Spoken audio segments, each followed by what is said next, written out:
I walk a straight line, shackled and chained.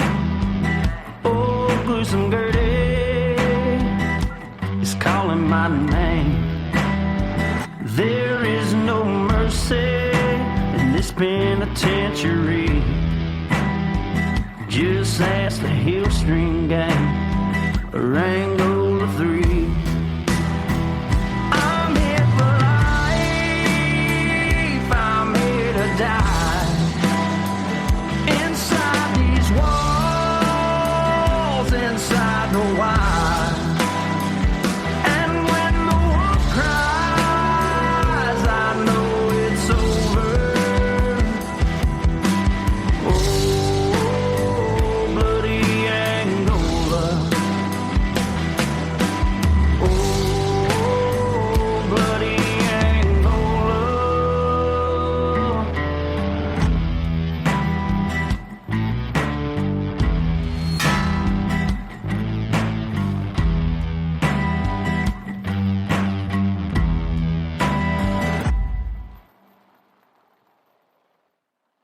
Hey everyone, and welcome back to Bloody Angola. I'm your host, Jim Chapman, and we are back with another 50 Shades of Evil episode. This time we're going to New Mexico, and I'm going to tell you the story of Clifton Bloomfield. Now, before we get into it, quickly, I want to apologize for not releasing an episode last week. I was actually in court for about 8 days, and I'm talking 18-hour days in court. Now, there was a very high-profile case here in my community, and I was there for every second of that trial. Unfortunately, what was estimated to likely be a 4-day trial turned into an 8-day trial, so I was unable to record an episode. But I'm back, and we're going to get into this story. Now, in 2008, Bloomfield pleaded guilty to 10 charges, including 5 counts of first-degree murder. He is likely the most infamous serial killer in New Mexico history, and due to his role on the very popular series Breaking Bad, he has become known as the Breaking Bad Killer. So let's get into it, and we're going to start in March of 1969 when Clifton Bloomfield was born in Kingman, Arizona. Now,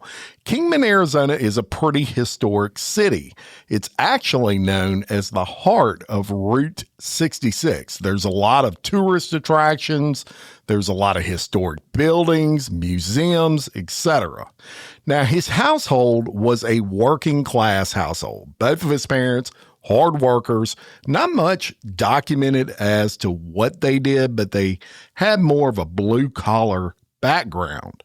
Now, when Clifton was 2 years old, his parents did have another child, and Clifton would welcome a younger sister who would play a role later on in this story. So, believe it or not, it didn't take Clifton long to have his first scrape with law enforcement. As a matter of fact, in 1979, at the age of just 10 years old, he had his first scrape with the law.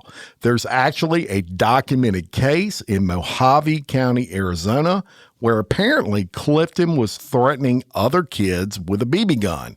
Not sure how serious the case was, but it appeared very serious because the judge in Arizona, he took it seriously enough that he placed Clifton Bloomfield on probation until his 18th birthday, and he ordered him to enroll in children's homes in Tucson, Arizona, where he stayed for 3 years. So at the age of 13, he gets released from his children's home and he returns to live with his parents in Kingman, Arizona.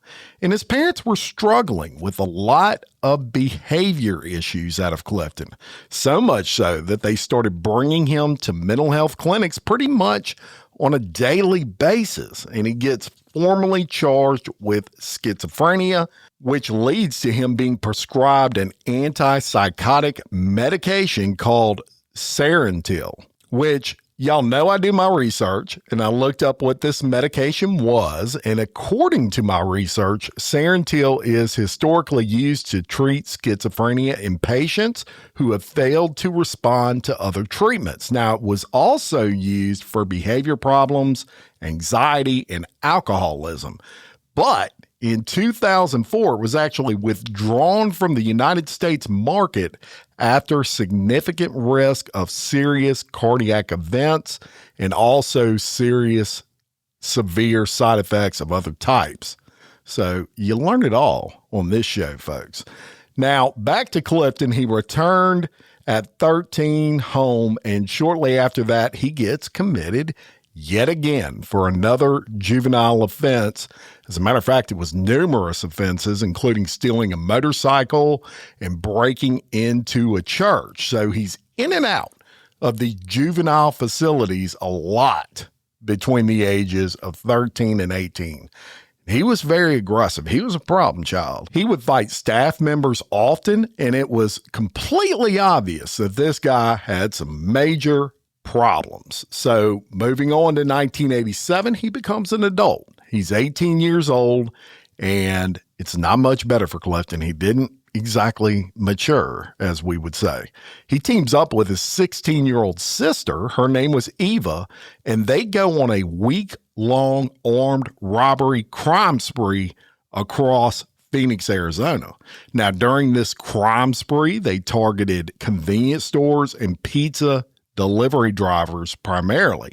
And the cusp of this crime is Bloomfield would either enter a store, a convenience store, or he would approach pizza delivery drivers as just an ordinary customer. He'd yank a gun and he would demand cash at gunpoint. Now, he and his sister eventually got caught just shortly after starting these crime sprees, and they are both arrested on 4 counts of armed robbery. A year later, in 1988, Clifton is admitted to the Arizona Department of Corrections, but he's classified in the minimum security level, which, considering this guy's previous record, that kind of surprised me. He gets a 14-year sentence, and his sister received a much lighter sentence, which I'm sure it's primarily due to her age. She was 16 at the time, and I'm sure they probably assumed that he was influencing her in a lot of what she was doing and the way she was acting. So Clifton does serve that full 14-year term in prison. He wasn't released early, served all 14 years. Now, while he was incarcerated, there was no record of any major disturbances that he was causing in prison. And it appeared that he was doing his time without much trouble. And that told me a lot, because he had these schizophrenia episodes growing up in life, but yet he goes to prison and he doesn't really get in any trouble for those 14 years. So even with all these alleged mental issues, he is able to keep his nose completely clean in that jail stint. So we're going to move on to December 23rd of 2002. And at this point, Clifton Bloomfield is 33 years old, and he's finally released from Arizona State Prison. And he settles into a small home, and this is likely some sort of group home that's designed to help incarcerated inmates that are released kind of get back to society and adjust to that society. Now, during this time, he does take on manual labor jobs, though they're sporadic between his employment and non-employment. And he would work at a local hotel. He would work at a roofing company. And from the outside looking in, it actually appeared that his life was pretty stable. Maybe this guy was getting his life together, right? Making decent money.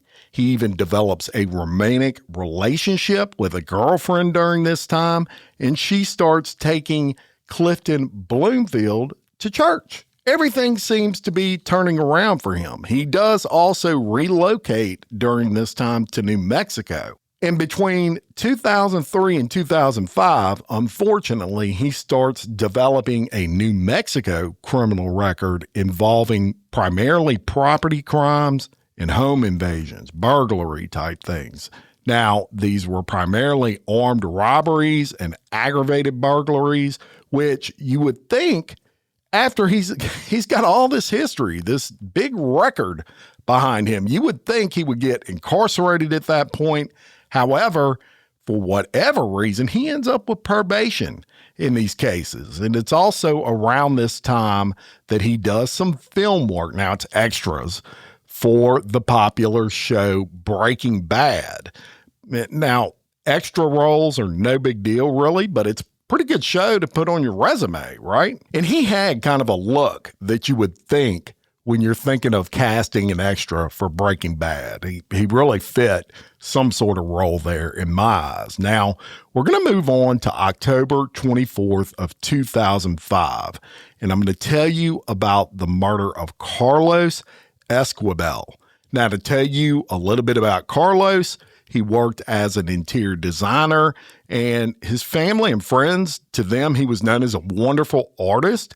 He was known to have exceptional personal senses of style and fashion, and often noted for his sharp outfits. And he was just well known and well liked in Albuquerque's arts community. Very outgoing, had a large circle of friends. So I'm going to take you to the evening of October 24th of 2005, and he was dining alone at Fuddruckers Restaurants. Now, according to reports, Clifton just so happened to already be eating there. They didn't know each other at the time, but they strike up a conversation together. Now, Carlos was a gay man. And Bloomfield and Carlos, they eventually end up going back to Carlos's apartment. They end up in the bedroom, and once inside that bedroom, Bloomfield strangles Carlos to death with Carlos's own shirt. Bloomfield then searches the apartment for valuables. He's a burglar, right? Well, now he's a murderer. He steals a few things and he leaves. The next day, the landlord discovers Carlos's lifeless body. Now, police, of course, are called, and they do all the things that you think they would do. They check for fingerprints. They get DNA. They categorize the scene. They look for weapons, all those sort of things. Take pictures. They process all that stuff, and they start an investigation. So apparently, Clifton, he has gotten his first taste of death, if you will, and it was not long before he would strike again, just 3 days later, on October 27th of 2005, I'm going to tell you about an 81-year-old by the name of Josephine Selvage who would cross his path. Now, a little about Josephine. She was a retired school teacher, and at this point in her life, she was living alone. She was struggling with Alzheimer's. Now, on the very late evening of October 27th, 2005, Bloomfield was walking neighborhoods looking for trouble. He's a burglar, now a murderer. He's looking to steal shit. He happens to walk past Miss Josephine's house, and he notices that the back door of her home was ajar. It was cracked open. And when you're someone like Clifton Bloomfield and you see a back door cracked open in the middle of the night and you have a history of breaking and entering, I mean, you're known for burglarizing homes, there is no way he was going to walk right past that door. To him, that was a sign that he needed to go in there and rob shit. So he walks up to the door and he just walks in. He makes his way into that home, and the first thing he sees is a purse on the kitchen table, which he picks up and he steals. He then moves to the other rooms of the home. He steals a bunch of jewelry, and during this process, Miss Josephine, she must have heard something because she gets up out of bed to investigate. Now, she goes to where she heard the noise, which was in another bedroom. And that is where she is confronted by Clifton Bloomfield. He sees her standing in the doorway and he overpowers her. Look, very easily. This woman is 81 years old, obviously due to her age and her mental condition. And this sick son of a bitch strangles her by suffocating her with a piece of clothing, which by now you can see this is becoming his calling card, if you will. He kills her and he steals a bunch of shit, and he leaves the home. Now, police discover her body that same night, and there are no reports on how they knew something was wrong and went to that residence to discover her body. I don't know if somebody saw him walking down the road with a freaking purse and other items that he had stole from her, and they called police. It's never been reported, but certainly police were made aware of it. They go to the scene. They process that scene much the same way they processed the first murder that I told you about. And again, this looks like an armed robbery gone wrong in the eyes of the police. Now it gets quiet for about a month. Police, they're working both of these murders. They are not sure if they're connected just yet.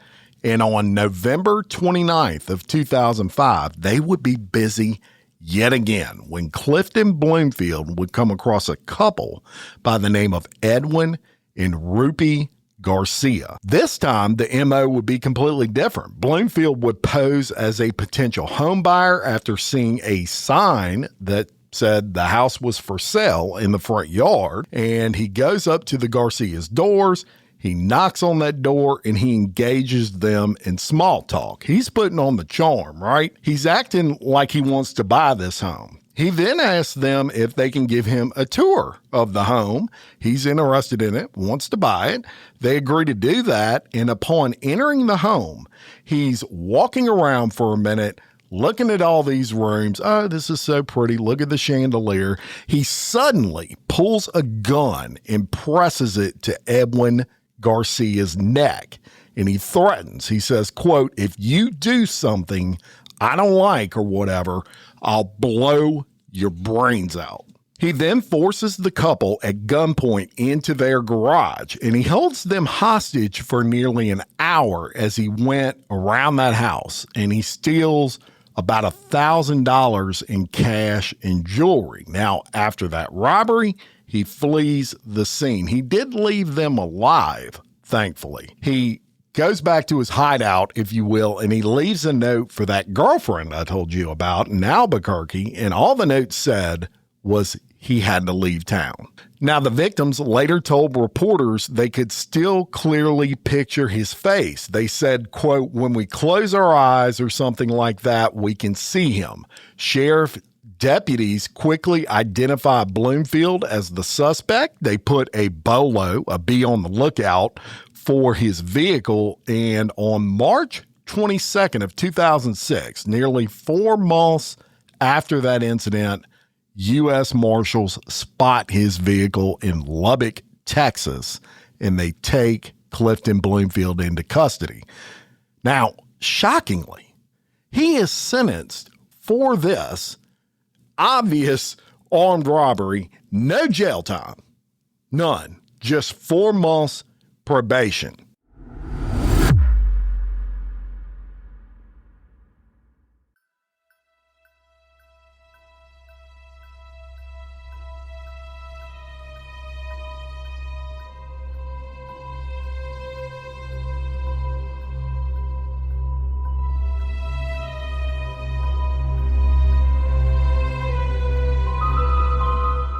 In October 2019, high-ranking Livingston Parish Sheriff's Office Deputy Dennis Perkins and his wife Cynthia were arrested and subsequently convicted of over 150 sex crimes involving minors.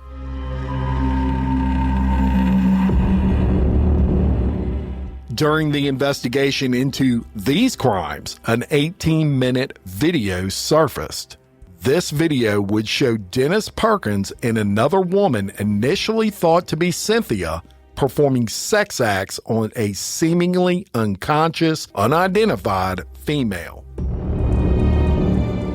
Further investigation would reveal that the female performing those sex acts was a popular Livingston Parish realtor by the name of Melanie Curtin. In 2020, Curtin was arrested, and in December of 2021, Curtin was convicted and sentenced to life in prison for aggravated rape, plus 5 years for video voyeurism. However, In 2023, that case was thrown out after an appeals court ruled that not only did the evidence admitted unfairly prejudice Melanie Curtin, but also ruled that evidence not allowed in during that trial prevented Curtin from mounting a proper defense. Despite this ruling, the Louisiana Attorney General's office continued to pursue the case under reduced charges of third-degree rape and video voyeurism. On March 17, 2026, after a retrial on those reduced charges, Curtin was found not guilty unanimously by a 12-person jury. What happened in this case? How can a person go from being unanimously convicted to life in prison to being found not guilty just 3 years later, unanimously by a jury in the same community? In this series, I will bring you inside the courtroom and cover the case exactly how it was presented in court. I'll give you the backstory of what led up to the initial investigation into Melanie Curtin and let you decide guilt or innocence. This is 18 Minutes, the Trials of Melanie Curtin, Unexposed Investigates podcast docuseries.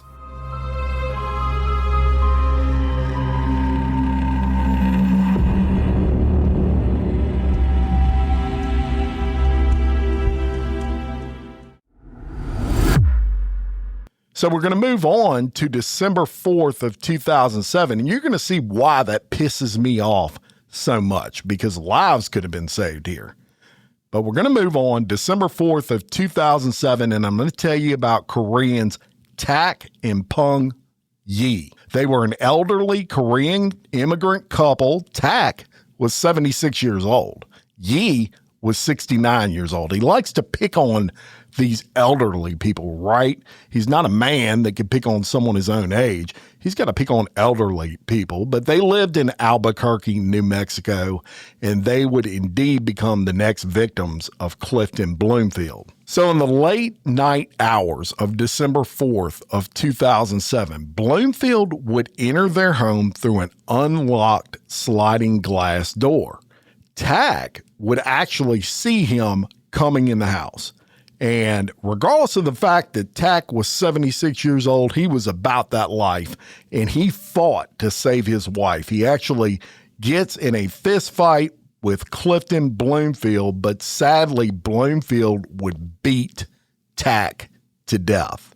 However, Tak did know DNA was an important thing, and police know that because you can tell he intentionally scratched Bloomfield several times to get the DNA under his fingernails, and this would become key evidence later. Now, sadly, Pung, his wife, 69 years old, she was also beaten to death in the same incident. And even as tragic as that, the Yi's adult son would be the one to discover the bodies the next morning and call police. An investigation would ensue, but initially, this particular incident would lead to two completely different suspects. And I'm going to tell you about Travis Raleigh and Mike Smith. And they were magazine salesmen. And they had been canvassing that neighborhood where Tak and Yi lived, about 6 miles from that home they were canvassing. And this was the same day that this all went down, or the same night and the night before. So a neighbor that police talked to when they canvassed the neighborhood trying to find out if anybody might have known what happened or who did this, that neighbor said, well, there were some magazine salesmen around here yesterday and the day before. So police find out who these two magazine salesmen are, and they arrest these men on December 8th of 2007. Now, during an intense interrogation, Raleigh actually gives a confession, a detailed confession, and later he would have alleged that he was coerced into this, but it included some non-public crime scene details. So when police work these crime scenes, a lot of times they will leave some things out intentionally. And the reason they do that is these are things only the killer would know, right? They never release them publicly. And he knew some of these things. His confession was believable. And he also implicated his fellow magazine salesman, Mike Lee, as the one who actually committed the murders.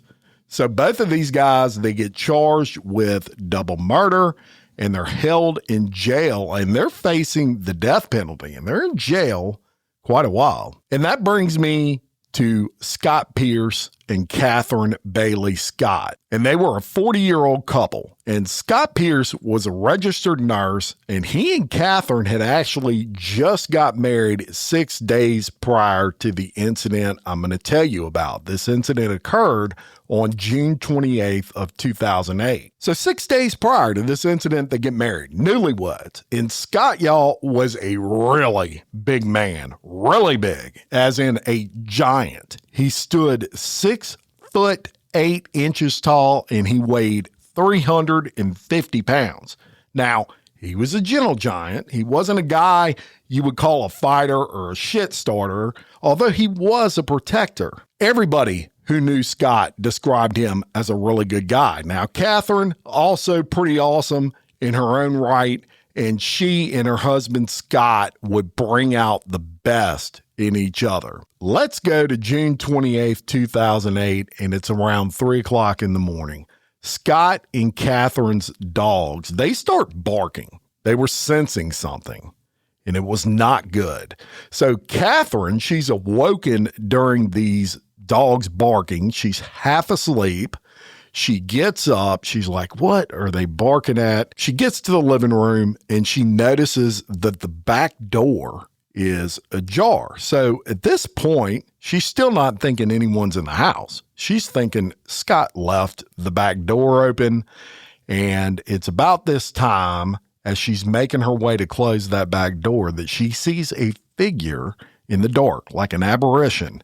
And it appears this figure is pointing something at her. Now, initially, she thinks it's Scott trying to scare her, play a trick on her. But what she doesn't realize in her grogginess is that Scott was still asleep in the bed. And this was confirmed when she hears a voice not belonging to her husband, Scott, say, quote, "Get down on the ground." So she complies. She gets down on the ground. And then that figure says to her, quote, "Where is Manny?"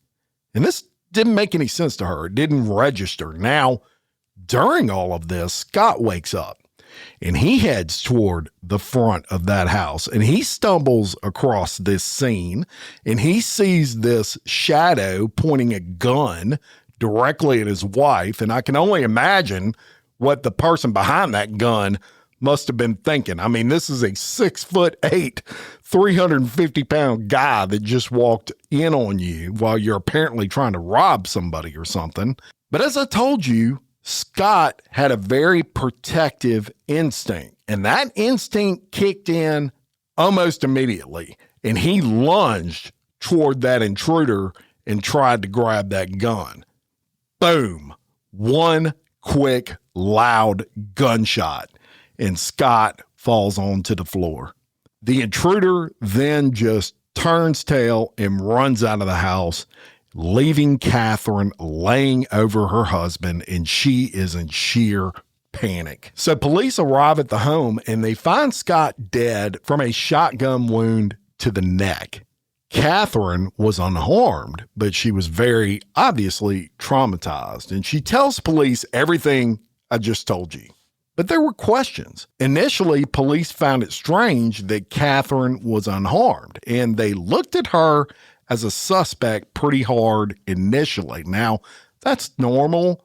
You're going to work that circle from inside out, and she was the person who last saw him alive. She was unharmed. I can see police wanting to look into her further. So police worked that lead, and they discover that she is a beneficiary of Scott's life insurance policy, which, using hindsight, that makes all the sense in the world. He just married her. Of course, she's going to be the beneficiary of his life insurance policy. It's not abnormal, but to police, it could be a motive, and there was a lot of lack of evidence, if you will. There weren't any fingerprints, nothing really to go on, no DNA. So police were concerned with her, but eventually they would clear her. And as they were talking to her, they started focusing in on the name Manny that she told him this intruder had asked, "Where is Manny?" And they asked Catherine, "Do you know a Manny?" And get this, she said, in fact, she did know a Manny. Not a very common name, right? She said that was the former owner of the house that they just moved into. Remember, they got married just 6 days prior. They had just bought that house a couple of weeks prior to that. So police ask for his information. She gives it to him, and they go talk to Manny. And Manny is very cooperative. Police ask him the obvious question, which was, would anyone want to hurt you? And with no hesitation, Manny brings up the name of a coworker by the name of Jason Skaggs. And Manny explains to police that they were in the roofing business together. They were working for the same roofing company, and that Jason Skaggs had found out that Manny was actually having an affair with Skaggs' wife. So there's your motive right there, right? Police start looking into Jason Skaggs, and they find out he was a former Marine. He was a well-built guy in his own right. And police take Skaggs into the station, and in his police interrogation, Skaggs admitted the entire plan was driven by jealousy and revenge. He told detectives, quote, "I wanted Manny to get hurt. Arms, legs, things like that. You know, he would be hurt and it would take him a while to recover." He later said the home invasion was all about the jealousy, but insisted that he never wanted to kill anyone. So police learn through this interrogation that he actually recruited, meaning Jason Skaggs, recruited Clifton Bloomfield to rough up Manny. And he insisted he just wanted Clifton to beat Manny down, not to kill him. And I haven't mentioned this before, but there are a lot of reports that say Clifton was a member of the Aryan Brotherhood. So it would make sense that this guy would be recruiting him to do this. Regardless of that, the next day, police do go pick up Clifton Bloomfield. And I'm sure when they looked into him, they were like, damn, this is definitely the guy that did this with a record like the one that Clifton Bloomfield had. They interrogate him. Now, Bloomfield's version of the events was much more extreme. He said Skaggs wanted Manny dead. He didn't want to just hurt him. And that Skaggs gave Bloomfield a direct message to deliver, something to the effect of, quote, "Nobody is going to be fucking someone's wife and survive," along with instructions to tie Manny up and put a round in him. Police also discovered during this investigation that actually both men were there that night, Bloomfield and Skaggs. And according to the confessions, the two men broke in wearing ski masks, bulletproof vests, and they were carrying shotguns. When Scott Pierce confronted them, Bloomfield shot him in the neck, killing him instantly, and they actually fled without even realizing they had killed the wrong man. They thought they killed Manny. So it is on July 1st of 2008 that Bloomfield, who at this time is 39 years old, as well as Skaggs, they get arrested for the murder of Scott Pierce. And within days of being arrested, DNA evidence from the Yi double murder is linked to Bloomfield, as well as the 4 additional homicides that I told you about earlier in this episode. All of it linked by DNA. So he's held without bond for first-degree murder in 5 separate murders. Of course, he gets a public defender. Plea negotiations start, and on October 10th of 2008 in open court, in order to avoid the death penalty, Bloomfield pleaded guilty to 5 counts of first-degree murder, in addition to a slew of other charges, armed robberies, etc. Now, incidentally, his accomplice in the Pierce murder, Jason Skaggs, he gets sentenced to 30 years in prison for his role in that murder. So in March of 2009, Bloomfield is sentenced to 5 consecutive life sentences plus 45 years for all that other shit, and it's off to prison for him. However, this was not similar to his first experience in prison. He becomes a shit starter in prison, which eventually would lead to his transfer to what's known as the Northeast New Mexico Correctional Facility.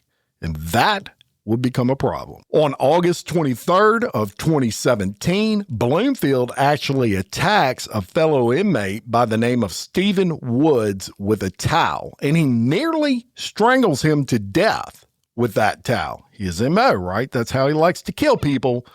Woods would survive, however. Now, typically, when an incident like this occurs, you're transferred to another facility. However, Bloomfield was not.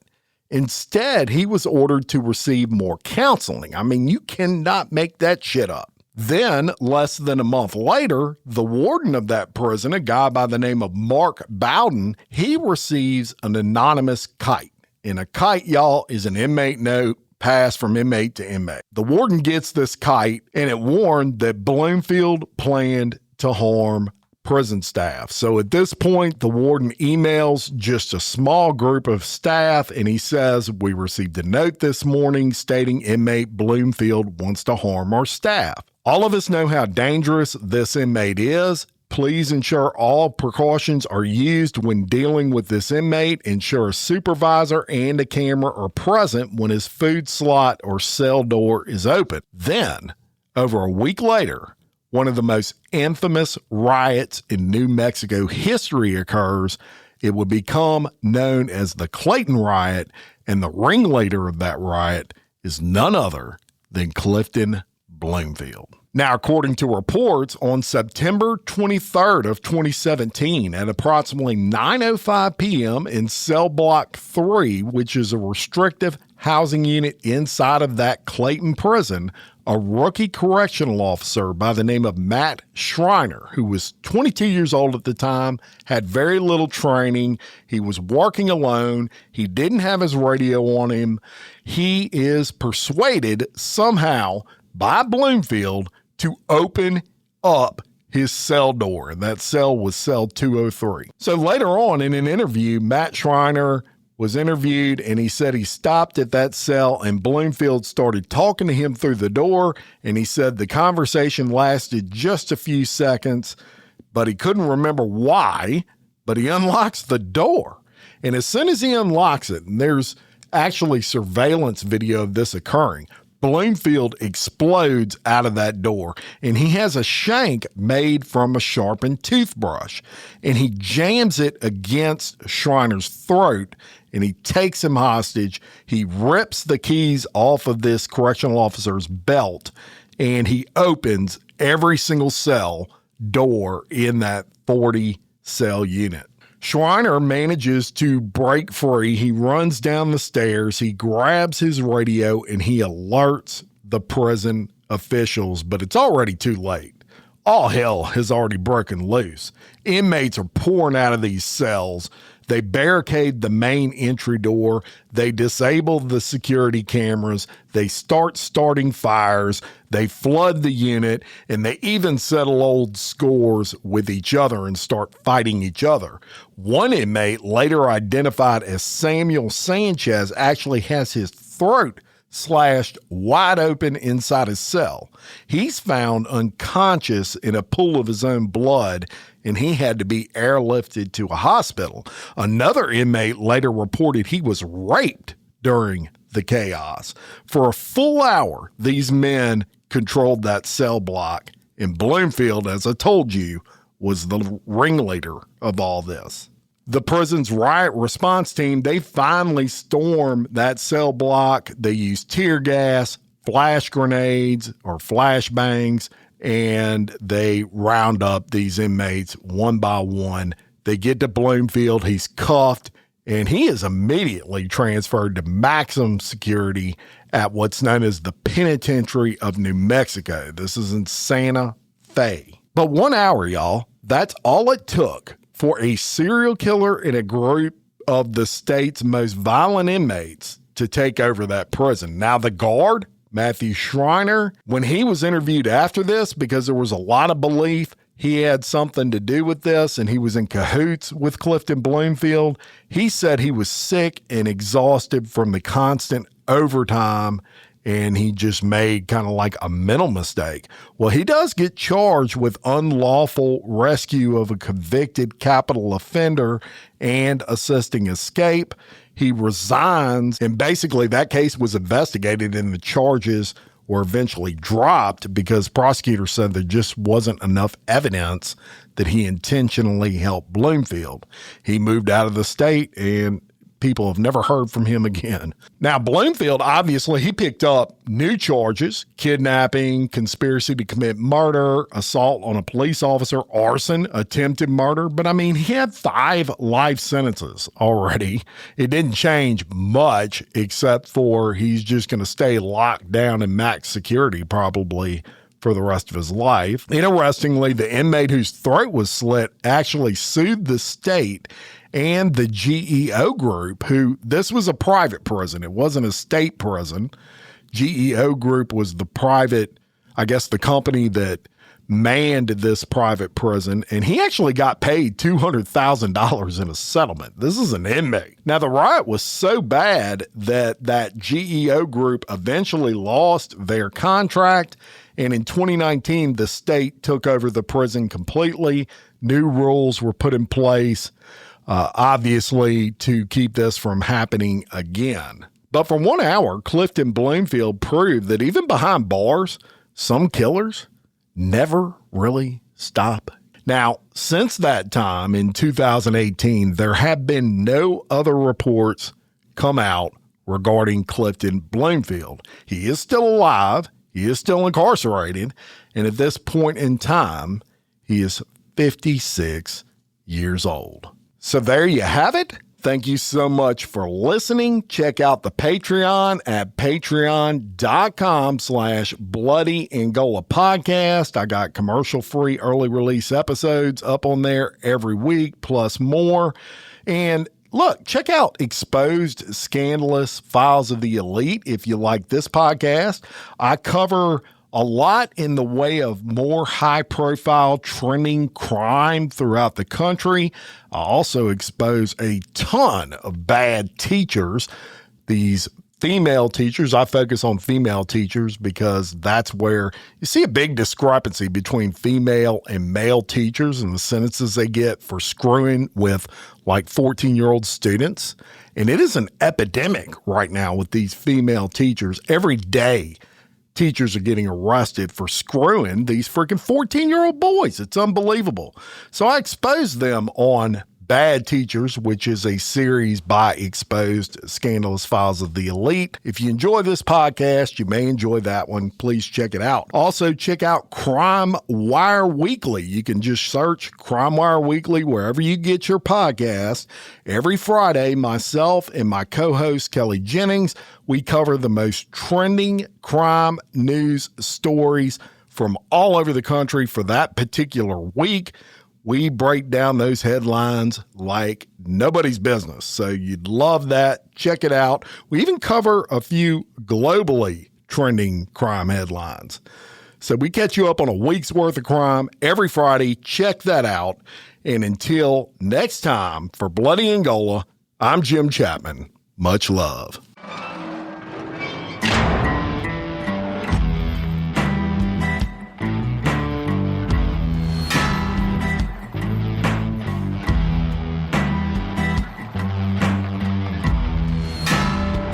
I walk a straight line, shackled and chained.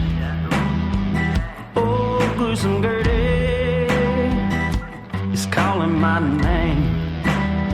There is no mercy in this penitentiary. Just ask the Hill String Gang or Angola 3.